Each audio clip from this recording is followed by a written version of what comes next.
Lumen, numéro 39, octobre 2025.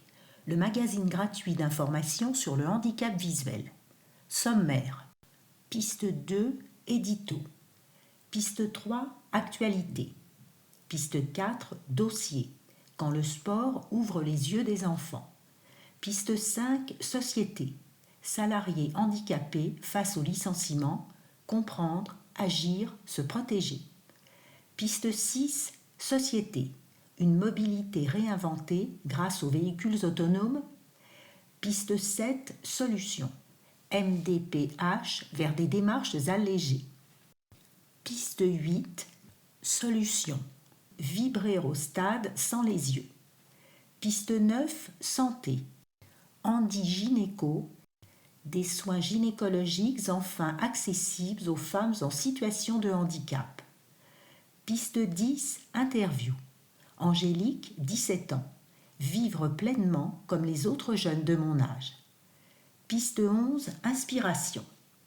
Éditeur, Union nationale des aveugles et déficients visuels, association Loi 1901, 12 rue de Cursol, 33 000 Bordeaux.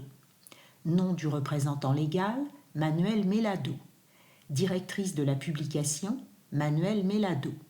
Rédactrice en chef, Laetitia Del. Rédaction, Vanessa Bettray, Laetitia Del, Camille Ponce, Stéphanie Vergès, Hélène Doré. Conception graphique, Marion Chercuite. Enregistrement audio, ECA, enregistrement à la carte pour les aveugles, délégation des auxiliaires des aveugles. Impression en direct. Nombre d'exemplaires, 1250. Numéro dépôt légal, ISSN 2431, trait d'union 9031, imprimé, décembre 2015. ISSN 2822, trait d'union 7506, en ligne, juin 2022. Magazine trimestriel. Crédit photo, ville de Torcy, Touch2See, e-stock.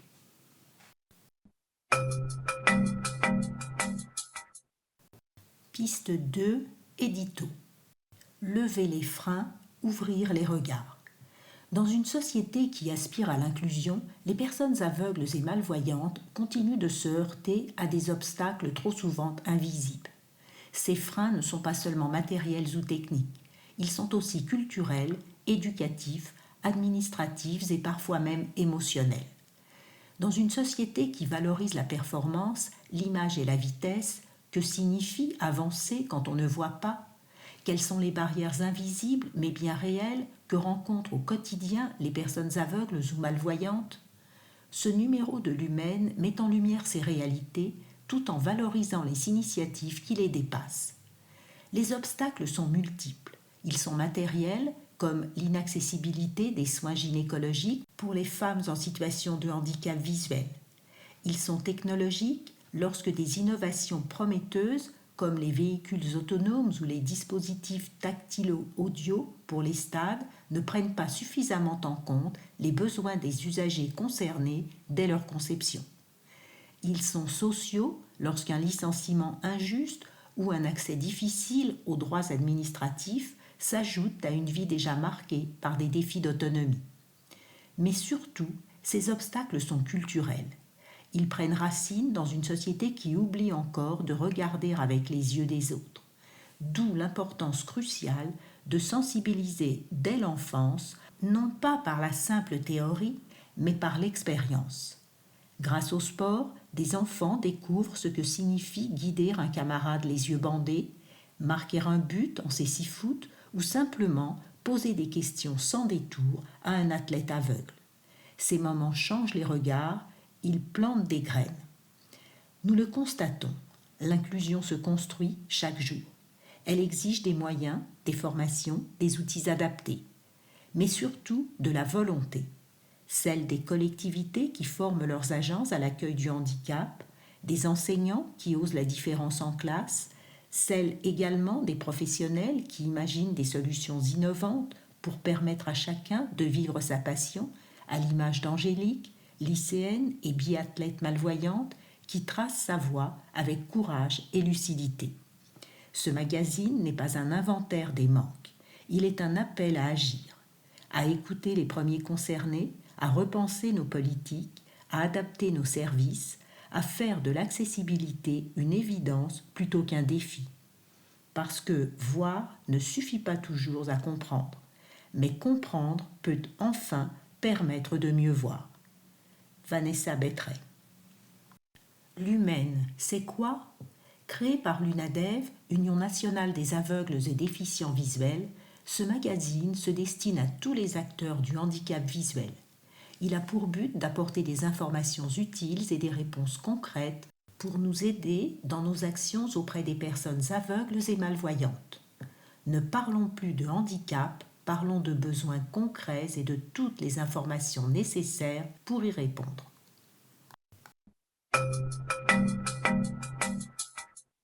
Piste 3. Actualité. Renforcer l'inclusion professionnelle. C'est flou lance une série de vidéos et webinaires accessibles gratuitement dédiés à l'inclusion professionnelle des personnes déficientes visuelles. Ces supports apportent des solutions concrètes pour aménager les postes de travail, sensibiliser au handicap visuel et promouvoir l'efficacité de tous en entreprise. Les thèmes abordés incluent la gestion de la photophobie, la fatigue oculaire sur écran, la sensibilisation et les outils innovants en réalité augmentée pour l'inclusion, ainsi que l'accompagnement psychologique nécessaire lors d'aménagement de postes de travail. Les vidéos sont conçues pour favoriser le partage des connaissances au sein des équipes et renforcer les compétences de chacun afin de créer un environnement de travail plus inclusif. Regarde, un film poignant sur la relation parent-enfant face à la maladie. Le film Regarde, réalisé par Emmanuel Poulain-Arnaud, est sorti en salle le 17 septembre 2025 et réunit Audrey Fleurot et Danny Boone dans un road movie familial aussi drôle qu'émouvant. Lorsque Milo, 16 ans, apprend qu'il va perdre la vue à cause d'une maladie rare, ses parents séparés mettent leurs différends de côté pour lui offrir des vacances inoubliables et surtout ses derniers souvenirs visuels, illustrant l'importance du rapport à l'image et à la mémoire. À travers le destin de ce jeune adolescent, le film aborde avec délicatesse les conséquences psychologiques et familiales de la perte de la vue, la gestion de l'angoisse, l'adaptation au changement et la recherche d'un nouveau sens à la vie. Le film aborde également la question de la reconstruction et de la résilience indispensable pour affronter la réalité de la déficience visuelle. Nouvelle formation UNADEV. L'intelligence artificielle au service de l'autonomie des personnes aveugles et malvoyantes. Cette formation de 6 heures, mêlant théorie et ateliers pratiques, présente les outils grand public et spécialisés, leurs usages, leurs limites et les enjeux. La première session aura lieu le 3 décembre 2025 au Centre régional UNADEV Île-de-France à Boulogne-Billancourt. Professionnels, éducateurs, ergothérapeutes, assistants sociaux, ne ratez pas cette opportunité d'enrichir vos pratiques avec les technologies d'avenir. Les places sont limitées, inscrivez-vous vite, tous les détails et inscriptions sur notre site internet. Rencontrez l'UNADEV au Salon Autonomique. L'UNADEV sera au Salon Autonomique Méditerranée à Marseille les 19 et 20 novembre 2025 au Parc Chano, Hall 1, pour 2 journées dédiées à l'autonomie, à l'inclusion et aux nouvelles solutions en matière de handicap et de grand âge. Venez à la rencontre de l'équipe sur le stand UNADEV, découvrez nos projets, nos accompagnements et participez à notre table ronde thématique. Une occasion idéale pour poser vos questions, partager vos besoins et réfléchir autour des solutions concrètes pour la vie quotidienne des personnes aveugles et malvoyantes.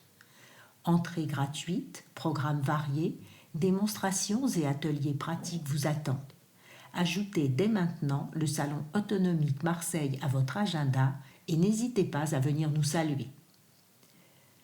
Nouvelle parution, Louis Braille, un code de vie. À l'occasion du bicentenaire du système Braille en 2025, découvrez une nouvelle biographie qui explore la vie et l'œuvre de Louis Braille, inventeur d'un code révolutionnaire pour les personnes aveugles et malvoyantes. Louis Braille, un code de vie, écrite par Noël Roy, spécialiste de la diversité et de l'inclusion. Cette œuvre retrace le parcours personnel et professionnel de Louis Braille, mais aussi le rôle des acteurs clés qui ont accompagné son invention, comme Valentin Haoui et Charles Barbier. Son approche allie rigueur historique et humanité, rendant hommage à ce génie modeste dont la création demeure un véritable code de vie. Une lecture pour tous, professionnels du handicap, curieux de l'histoire ou passionnés de l'inclusion.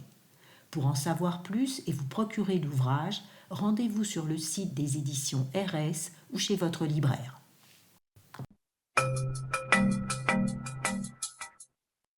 Piste 4, dossier. Quand le sport ouvre les yeux des enfants. Promouvoir le respect des différences et l'inclusion est un enjeu majeur et passe par la sensibilisation dès l'enfance. Le sport, vecteur de valeurs, offre un moyen efficace de faire découvrir le quotidien des personnes en situation de handicap visuel. En expérimentant concrètement cette différence, les enfants développent empathie et ouverture, préparant ainsi une société plus inclusive.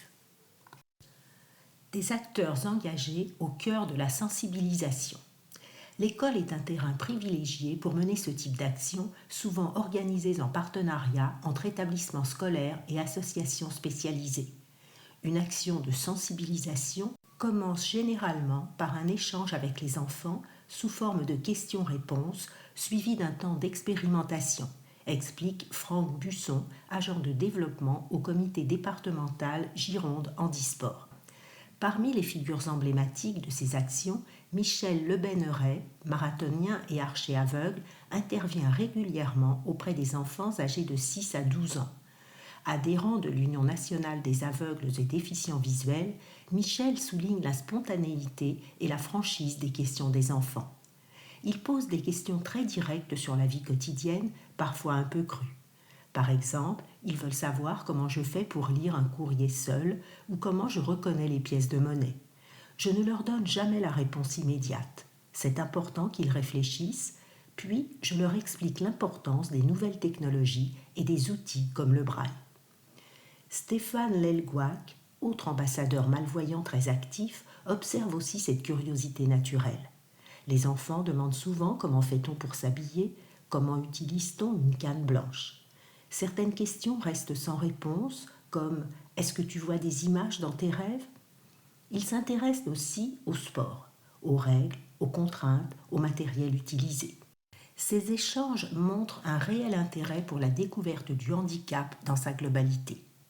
Ces échanges permettent d'aborder avec franchise et simplicité un sujet qui reste tabou ou difficile à comprendre pour beaucoup, en offrant aux enfants un espace propice pour poser toutes leurs questions.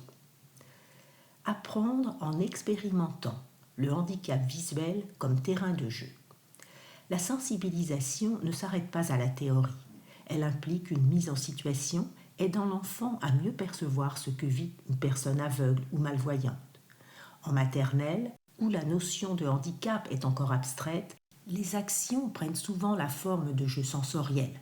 Parcours les yeux bandés, manipulation d'objets sonores, etc., accompagnés par un camarade guide.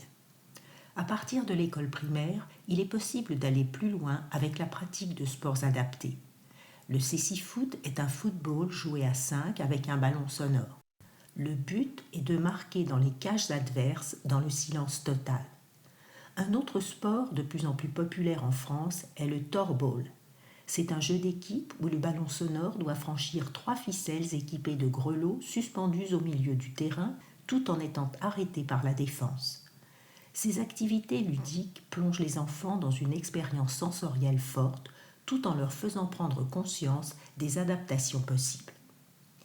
Sarah Auchin, éducatrice sportive de l'UNADEV en région Provence-Alpes-Côte d'Azur, souligne également l'intérêt de ces rencontres pour les adultes.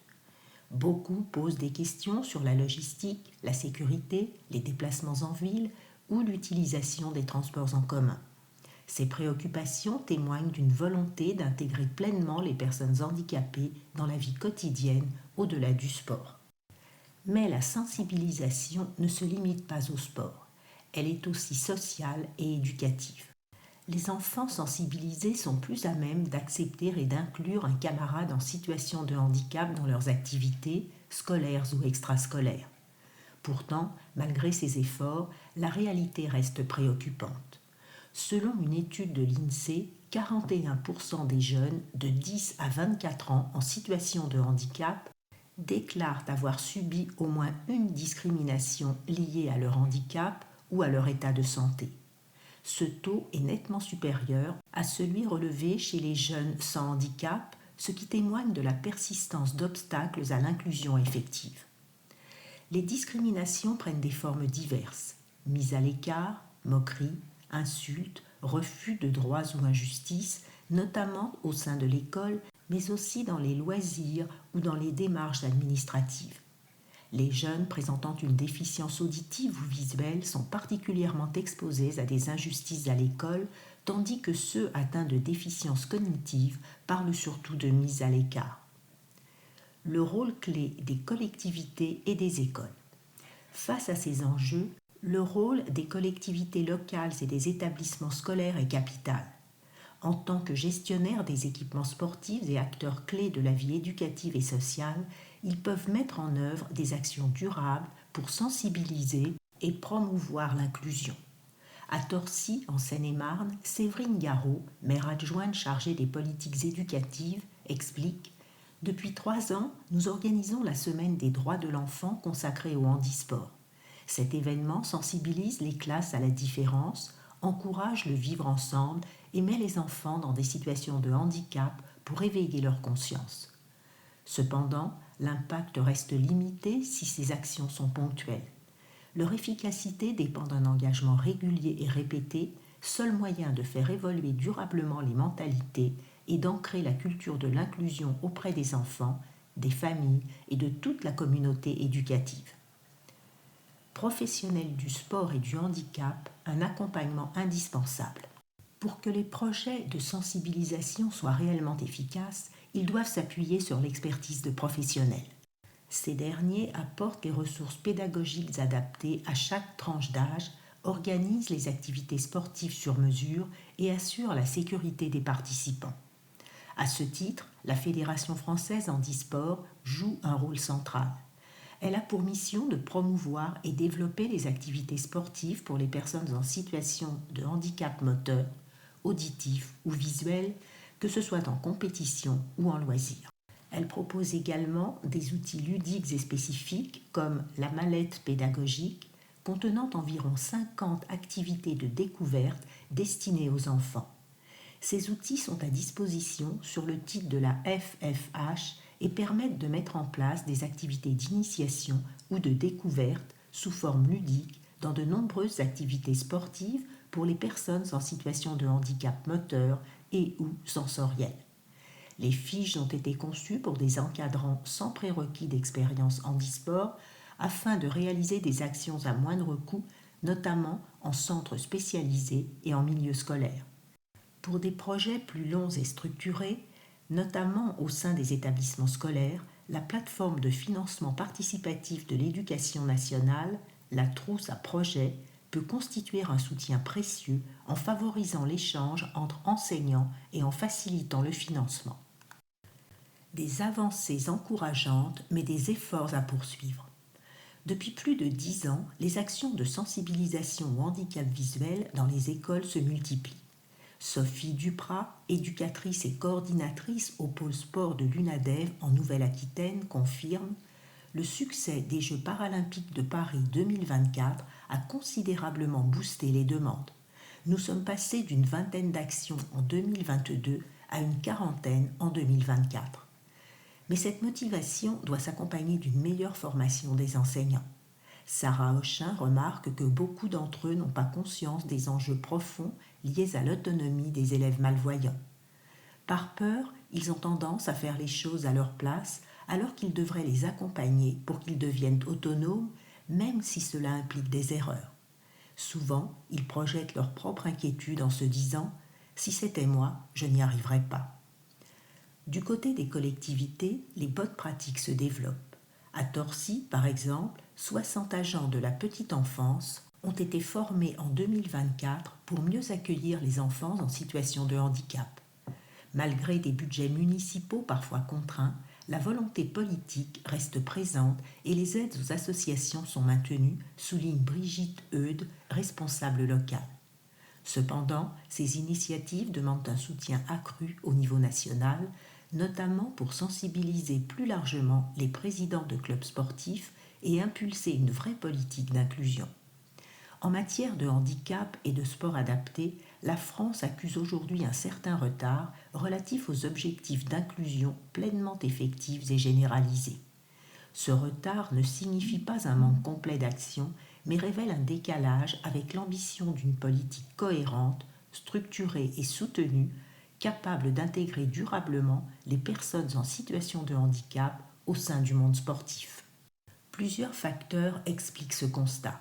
Un manque de moyens humains et financiers au niveau des instances dédiées, une coordination insuffisante entre les fédérations spécialisées et les fédérations sportives traditionnelles, ainsi qu'une sensibilisation encore limitée des dirigeants de clubs. Comparé à certains pays européens ou anglo-saxons où le sport inclusif est déjà mieux ancré dans les pratiques éducatives et sociales, la France doit encore renforcer son organisation. L'enjeu est donc d'atteindre un point d'arrivée clairement défini. Une politique nationale réellement opérationnelle, favorisant l'accueil, la formation et la valorisation des sportifs en situation de handicap à tous les niveaux grâce à un accompagnement soutenu, des ressources adaptées et une mobilisation constante de l'ensemble des acteurs. Par Hélène Doré.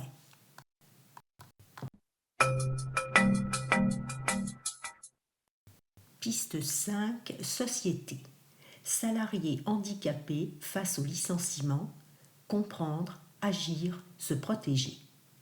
Les conflits au travail concernent l'ensemble des salariés, mais ils peuvent parfois prendre une dimension particulière pour les personnes en situation de handicap. La relation salariale, reposant sur la subordination sous l'autorité de l'employeur, peut accentuer le sentiment de vulnérabilité. Pourtant, la loi est claire. Les règles du licenciement s'appliquent également, quel que soit l'état de santé. Ainsi, un licenciement doit toujours être justifié par un motif réel et sérieux. La procédure de rupture est la même pour tous. Les spécificités liées au handicap. Toutefois, certaines protections renforcées accompagnent les salariés handicapés. Il est strictement interdit à un employeur de prendre une décision de licenciement fondée sur le handicap. Un tel acte serait discriminatoire et susceptible d'être annulé par la justice avec des sanctions lourdes pour l'employeur. En cas d'inaptitude liée au handicap, l'employeur doit impérativement chercher à proposer un reclassement adapté avant d'envisager un éventuel licenciement. Ne pas respecter cette obligation peut de facto constituer une discrimination. Par ailleurs, le salarié reconnu travailleur handicapé bénéficie d'un préavis doublé, limité toutefois à 3 mois maximum. En cas de licenciement économique, un salarié en situation de handicap peut être licencié, mais le handicap est un critère que l'employeur doit considérer pour préserver les salariés vulnérables, notamment dans le cadre du plan de sauvegarde de l'emploi. Enfin, l'employeur doit tenir compte des recommandations du médecin du travail concernant les adaptations du poste, sous peine de s'exposer à des sanctions. Gérer et prévenir les conflits. Quelle que soit la situation du salarié, le dialogue demeure la première étape recommandée pour prévenir et gérer les conflits. Si la situation ne peut pas être apaisée par la discussion ou d'autres modes amiables comme la médiation ou la transaction, il est possible de saisir le conseil des prud'hommes. Cette démarche, bien que parfois complexe pour les personnes en situation de handicap, en raison d'obstacles liés à l'accessibilité ou à la crainte de représailles, constitue un recours juridique important. Conseil pour bien parcourir cette étape. Il est essentiel pour les salariés concernés de bien s'informer sur leurs droits, de conserver des preuves écrites des échanges, notamment des propositions de reclassement et de ne pas hésiter à se faire accompagner lors des différentes étapes de la procédure. Le soutien d'associations ou de spécialistes du droit du handicap peut également s'avérer précieux. En résumé, les salariés valides et ceux en situation de handicap partagent un socle commun de droits. Cependant, une série de garanties complémentaires protège spécifiquement ces derniers pour prévenir toute discrimination et favoriser leur maintien dans l'emploi. Mieux s'informer, dialoguer avec son employeur, documenter à chaque étape et exiger le respect des obligations légales sont autant d'éléments clés pour aborder sereinement un possible licenciement ou un conflit professionnel. Droit pluriel pour un appui juridique. Droit pluriel est une association reconnue d'intérêt général qui œuvre pour faciliter l'accès aux droits des personnes en situation de handicap. Par son service Agir Handicap, elle propose une permanence juridique gratuite, accessible et portée par des juristes et avocats spécialisés. Contactez Droit Pluriel par téléphone, boîte vocale 09 80 80 01 49, par email contact@droitpluriel.fr, par Laetitia Dell.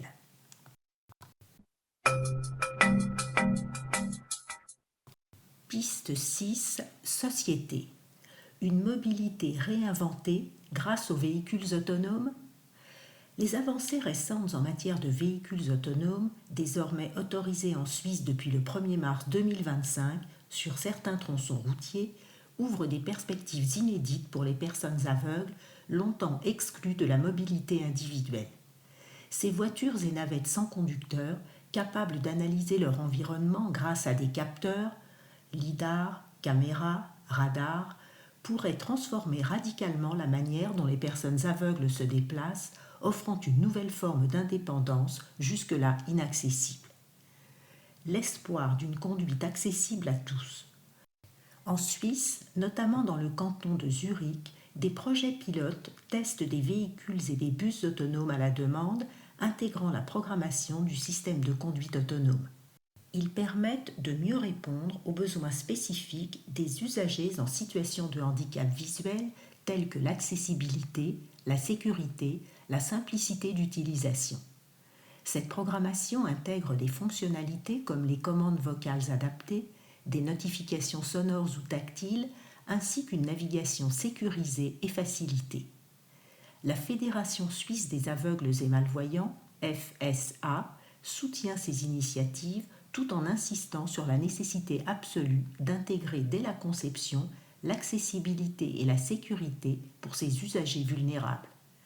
Pour la FSA, il est indispensable que les voitures automatisées respectent également les règles de priorité liées aux personnes aveugles, telles que l'arrêt systématique devant une canne blanche levée. Entre enthousiasme et vigilance. Camille, trentenaire aveugle participant à une expérimentation de navettes autonomes, témoigne. L'idée de pouvoir monter dans une voiture et d'aller où je veux sans dépendre de personne, c'est bouleversant. L'environnement sonore est bien pensé avec des indications vocales à chaque étape. Mais il faut aussi rester vigilant sur la sécurité et veiller à ce que ces véhicules prennent toujours en compte les usagers comme nous, particulièrement vulnérables dans l'espace public. Innover pour une autonomie protégée.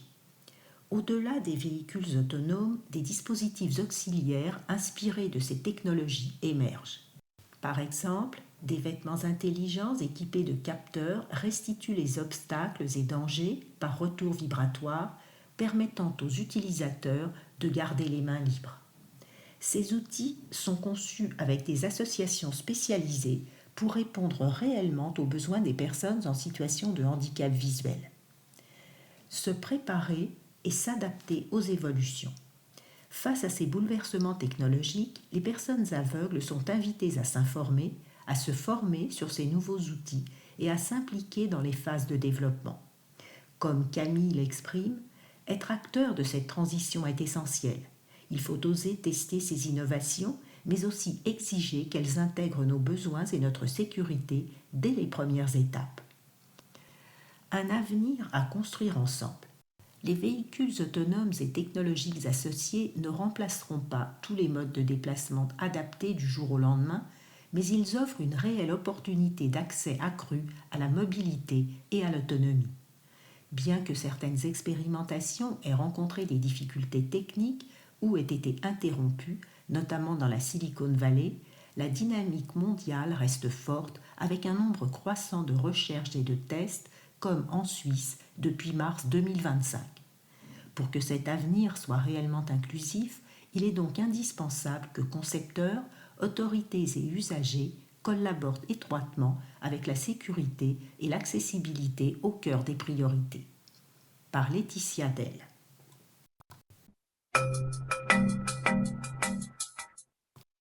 Piste 7. Solutions. MDPH vers des démarches allégées. En 2025, face au constat récurrent de lourdeurs administratives et de délais d'attente, le gouvernement a engagé une vaste réforme des maisons départementales des personnes handicapées, MDPH. Objectif affiché, rendre les parcours plus fluides, alléger les démarches et garantir l'accès effectif aux droits pour les personnes concernées comme leurs proches. Un plan bâti sur l'écoute du terrain.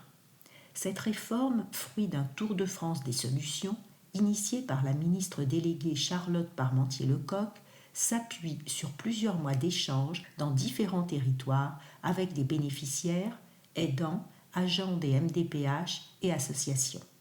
Ce dialogue a permis de recenser les freins persistants dans l'accès aux prestations. Complexité des dossiers, renouvellement trop fréquent, manque de conseils, rupture dans le versement des aides ou encore manque de visibilité sur les droits. 18 mesures concrètes pour réformer en profondeur. Plusieurs innovations marquantes, rendez-vous systématique pour les primo-demandeurs. Chaque personne déposant une première demande bénéficiera d'un accueil, individuel ou collectif, pour être guidée pas à pas. Dossiers médicaux allégés. Le certificat médical pourra être rempli par différents professionnels de santé et les pièces justificatives sont désormais harmonisées et limitées. Formulaire simplifié. 3 versions adaptées selon la situation. Première demande, renouvellement simple ou demande unique, afin d'alléger la charge pour les familles. Meilleure accessibilité et accompagnement. Des notifications, des formulaires ainsi que des supports pédagogiques, guides, tutoriels, pour accompagner les démarches sont rédigés en langue claire. Alignement de la durée des droits et des parcours de vie. Pour les enfants, les droits et aides, par exemple l'AEEH ou les aménagements scolaires, varieront selon les cycles scolaires pour éviter les interruptions et simplifier les démarches. Renouvellement facilité. Les droits reconnus pour une situation stable, notamment les handicaps irréversibles, font l'objet d'attributions à vie, limitant les démarches répétitives. Versement des aides ininterrompues. Si une demande de renouvellement est déposée dans les délais mais non traitée à temps par la MDPH, le versement des prestations se poursuivra, n'entraînant pas de rupture de droit. Une ambition d'inclusion renforcée. Au-delà de la simplification administrative, cette réforme entend mieux accompagner les personnes tout au long de leur parcours. Accès facilité au matériel scolaire adapté, renforcement de la formation des agents, notamment sur les handicaps invisibles, et adoption progressive d'un système d'information unique pour toutes les MDPH. La majorité de ces mesures entreront en vigueur à compter du printemps 2026 avec la volonté de garantir un service plus humain, plus efficace et réellement tourné vers les besoins des personnes. L'État espère ainsi renforcer la confiance dans le dispositif public dédié au handicap et favoriser l'autonomie pour tous. Par Laetitia Dell.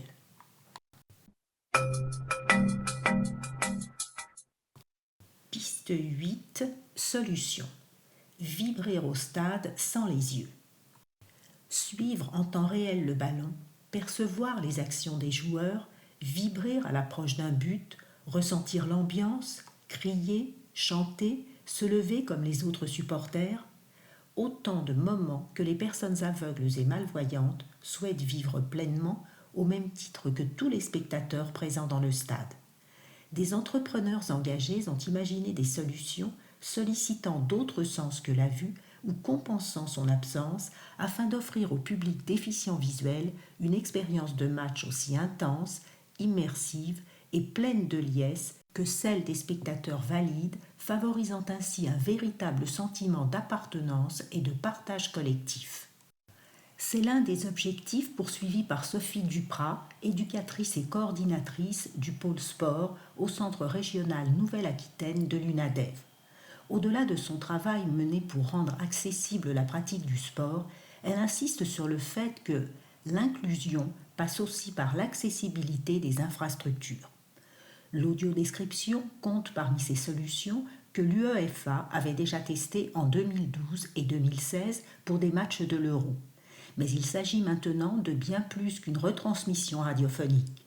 L'audiodescripteur ne doit jamais perdre de vue le ballon et livrer une description fine des actions en cours, des passes, comment bouge le joueur qui a le ballon, la trajectoire du ballon, pour vraiment donner à vivre ce match. Quand on écoute le match à la radio, on ne sait pas forcément où est le ballon sur le terrain et du coup, on ne sent pas venir le but, éclaire Sophie Duprat. L'audiodescripteur donne aussi des descriptions du stade, des actions de supporters pour permettre aux spectateurs non-voyants de s'immerger dans l'atmosphère. Un match du bout des doigts ou en réalité augmentée. Des solutions récentes comme celle de la société française Touch2See combinent l'audio et le toucher afin de proposer une expérience sportive plus immersive. Les utilisateurs ont la possibilité, via une tablette dont la surface est une représentation du terrain de sport, de suivre le ballon avec un curseur qui s'y déplace automatiquement. Ainsi, ils peuvent ressentir l'intensité du jeu grâce à des vibrations données lors de moments forts. Un essai ou un but, une mêlée, un hors-jeu, une faute, etc., précise la société. Cette technologie s'appuie sur le réseau 5G et l'IA pour analyser les données sportives captées par des caméras dans le stade. Les données sont converties par la suite en expériences sensorielles. Ces solutions reçoivent un accueil positif car elles peuvent, comme le souligne la société Field of Vision, qui commercialise l'une des solutions concurrentes, restituer pleinement l'énergie et l'excitation d'un match en direct. Enfin, autre innovation expérimentée, notamment aux Jeux Olympiques de Paris, un casque basse vision développé par Give Vision. Ce casque, qui s'apparente à des lunettes digitales, offre un double mode de visionnage aux spectateurs malvoyants avec un restant visuel suffisant. En mode jumelle et en mode télé pour voir ce qui est diffusé sur les écrans du stade. Il peut, à sa convenance, modifier la taille, donc zoomer, la couleur et le contraste d'une image. Reste à promouvoir ces dispositifs auprès des clubs et fédérations, argue Sophie Duprat, qui souhaite généraliser l'audiodescription avec les associations Tout Terrain et Help Visio sur les matchs de rugby de l'Union Bordeaux-Bègles grâce au financement de la fondation Cœur de Rugby, par Camille Ponce. Piste 9, santé. Handi Gynéco, des soins gynécologiques plus accessibles aux femmes en situation de handicap. 66% des femmes en situation de handicap hébergées dans un établissement médico-social, ESMS, ne bénéficiaient pas d'un suivi gynécologique régulier et 26% d'entre elles n'avaient jamais réalisé de frottis. Chiffre de 2016. Ces constats alarmants ont motivé la création du programme Handi Gynéco, lancé en Île-de-France à l'initiative de l'ARS, Agence régionale de santé. Un programme pionnier face à un besoin urgent. Lancé en 2016, le programme Handi Gynéco tente à changer la donne en offrant des consultations adaptées dans les établissements médico-sociaux et à domicile. Handi Gynéco crée un lien précieux entre les femmes et les soins en apportant enfin une attention adaptée et humaine à un public trop souvent oublié, explique Laure Senemo-Karikiri, sage-femme engagée dans le programme. Après une phase pilote réussie entre 2018 et 2019, le dispositif s'est progressivement étendu à plusieurs régions, dont la Bretagne, la Bourgogne-Franche-Comté, l'Occitanie et la Nouvelle-Aquitaine. L'objectif principal est de faciliter l'accès à des soins gynécologiques adaptés, humains et préventifs. Les femmes suivies peuvent ainsi bénéficier de chaque consultation gynécologique complète, incluant bilan, dépistage des cancers du sein et du col de l'utérus, ainsi que conseils en contraception. Selon un rapport de l'ARS Île-de-France publié en 2019, seulement 58% des femmes en situation de handicap bénéficiaient d'un suivi gynécologique régulier, contre 77% dans la population générale, illustrant un retard important dans l'accès aux soins. Par ailleurs, environ 25% des femmes rencontrées dans ces structures ont rapporté avoir subi des violences sexuelles, un enjeu grave que le programme intègre également dans ses actions, notamment à travers des ateliers de prévention. Grâce à Handi Gynéco, plusieurs centaines de femmes ont renoué avec un suivi médical essentiel, contribuant ainsi à briser un tabou et à changer les pratiques professionnelles. Ce succès repose cependant sur l'engagement volontaire de sages-femmes formées et impliquées, telles que Laure Senemo-Karikiri. Vers une prise en charge banalisée et pérenne. Sage-femme libérale depuis 2012, après avoir surmonté un AVC provoquant une hémiplégie, Laure partage « Avec Handi Gynéco, j'ai le sentiment de réunir deux univers. C'est pour moi une véritable bouffée d'oxygène. Une fois par semaine, j'interviens dans 2 ou 3 établissements. Cela permet de tisser des liens profonds et authentiques. Formée au handicap dans toute sa diversité, moteur, visuel, mental ou TSA, trouble du spectre de l'autisme, elle insiste. Il ne faut pas présumer du besoin de la personne. On demande toujours le consentement. Quand une patiente est non-voyante, je fais toucher le spéculum, j'explique ce que je fais, je décris les gestes. Le bruit peut être une agression. Les freins restent pourtant nombreux. Manque de reconnaissance financière, absence de formation obligatoire ou handicap dans les écoles de maïeutique, établissements de formation universitaire et hospitalière qui préparent au métier de sage-femme, problème d'accessibilité aux lieux de soins. Même les chiens guides, pourtant autorisés, sont parfois refusés dans des cabinets non informés. La France est un pays très validiste. Le handicap n'est pas dans le programme de formation des sages-femmes, alors qu'il concerne 12% de la population. L'enjeu, désormais, sortir Handi Gynéco de l'expérimentation pour l'inscrire dans le droit commun via l'article 51 de la loi de financement de la sécurité sociale. Une généralisation nationale est prévue d'ici fin 2025 avec des financements pérennes et des formations dédiées. L'objectif est que ce ne soit plus un dispositif, mais simplement une manière normale de prendre soin des femmes, conclut Laure Senemo-Karikiri. Par Stéphane Vergès.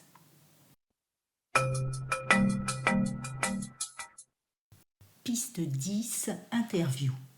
Angélique, 17 ans, vivre pleinement comme les autres jeunes de mon âge. Sportive de haut niveau, lycéenne ambitieuse et passionnée de sciences, Angélique avance avec détermination, humour et lucidité. Malvoyante, elle n'attend pas que le monde s'adapte à elle. Elle agit, propose, teste des solutions. Son moteur, l'envie de vivre librement, comme les autres jeunes de son âge, sans galère. S'adapter pour avancer sans attendre. Atteinte d'albinisme avec une acuité visuelle estimée à 1/20, Angélique distingue les grosses formes et les contrastes, mais ne perçoit ni les détails ni les visages. Pourtant, c'est loin d'être ce qui la définit. À 17 ans, entre les cours en première générale, les entraînements en biathlon, un sport mêlant ski de fond et tir, et son objectif d'entrer en prépa de mathématiques, physique et sciences de l'ingénieur, MPSI, ses journées sont bien remplies. Elle a grandi entre la Grande-Bretagne et la France. Depuis son retour en France, en CM2, elle est dans la même classe que sa meilleure amie. En fait, c'est elle qui fait mon AESH. Elle m'aide quand j'en ai besoin. Ce soutien informel a longtemps remplacé un accompagnement officiel. Mais l'année prochaine, avec les travaux pratiques au bac, elle aura besoin d'être ponctuelle. Jusqu'à présent, je ne manipulais pas, mais pour les épreuves, il le faudra. Angélique n'utilise pas le braille. Elle travaille sur ordinateur agrandi à 400% avec vidéoprojecteur et documents grâce notamment au CIEM, Centre d'information et d'éducation médicale, et au soutien indéfectible de ses parents et ses 2 frères. Avec Uta, tout devient plus facile. Depuis avril dernier, Angélique est accompagnée d'Uta, sa chienne guide. C'est tout récent, mais déjà une évidence. Je vais au lycée avec elle, ça se passe très bien. Les enseignants ont été très ouverts par rapport à ça. Ils sont obligés, bien sûr, mais ils l'ont intégré sans souci. Avant qu'Uta n'arrive, les élèves passaient devant moi sans rien dire, et moi non plus, je ne leur parlais pas parce que je ne les reconnaissais pas. Maintenant, grâce à ma chienne, mes camarades viennent me voir, me dire bonjour, et avec leur voix, je sais qui c'est. Je peux leur parler plus facilement. Uta attire la sympathie, donne confiance et facilite l'autonomie. Sortir ma canne me mettait mal à l'aise. Elle portait tout de suite l'attention sur mon handicap, alors qu'avec Uta, les gens voient juste une jeune fille accompagnée d'un animal. Cette relation m'a permis de me dépasser. À Paris, lors de mes séances de locomotion, j'ai appris à traverser seule les rues, à me repérer, à demander mon chemin et à utiliser les transports en commun. Uta m'apporte une aisance supplémentaire.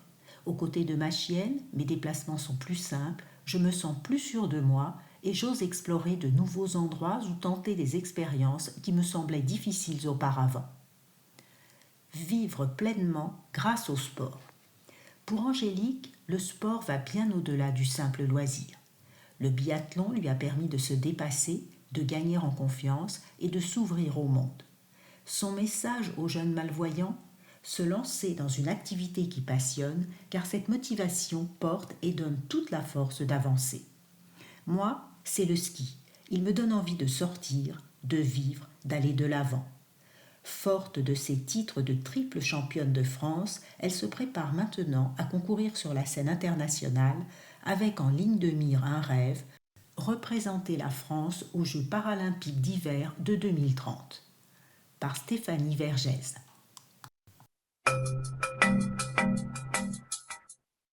Piste 11. Inspiration. L'Humaine donne carte blanche à Nicolas Tabary pour croquer des moments de vie quotidienne des personnes aveugles et malvoyantes. Une dizaine d'enfants jouent au foot, certains les yeux bandés, d'autres les guident en leur donnant des directives. Tout droit, Tom, ça rentre. Prêt pour l'immersion blackout ? Les enfants courent sur le terrain les yeux bandés et frappent dans les ballons en commentant: oui, but! Waouh! Pas facile d'être à ta place. Le goal, devant la cage remplie de ballons, a également les yeux bandés. Il saute partout pour tenter d'arrêter les ballons qui lui arrivent dessus et s'écrie: le C6 Sport, c'est cool! En bas à droite, un garçon aveugle assiste à ce match épique. Tout sourire, il demande à un camarade: tu comprends mieux mon handicap ? En bas du dessin se trouve le titre: qu'importe le but, l'important c'est le chemin pour l'atteindre. L'Humaine est un magazine gratuit, il ne peut être vendu. Il est également disponible sur www.lumaine-magazine.fr.